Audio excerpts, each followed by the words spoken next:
साथीहरु च्याउको बिउ कसरी बनाउने भन्नुहुन्छ नि। च्याउको बिउ बनाउने यो तरिका है यसरी।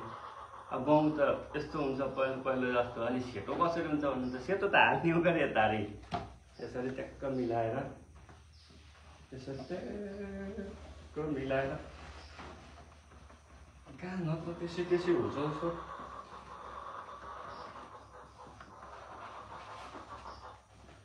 खासै म गोरो छु जस्तो त लाग्दैन हैन। तर साथीहरुले गोरो कसरी भइस् भन्नुहुन्छ क्या मलाई। अनि यस्तो सेतो पाउडर युज गरेपछि गोरो नभएर कस्तो भइन्छ साथीहरुलाई भन्नु त।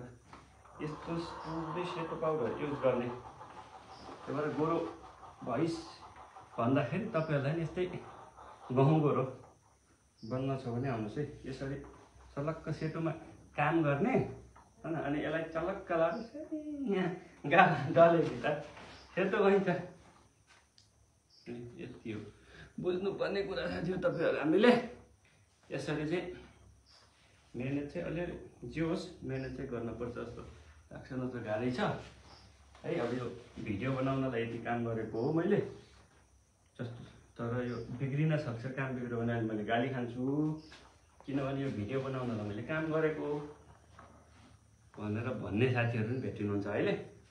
उहाँहरुलाई पनि धन्यवाद दिन चाहन्छु। तर जे होस् अब हेर्नुस् है यसरी यसलाई ट्याक्क पारेर बन्यो है। अब यसलाई हामीले बल्ल चिज बनाउने हो हेर्नु साथीहरु। ठीक छ ओके ल साथीहरु अब यसलाई हामीले रेडी पार्छौं है त।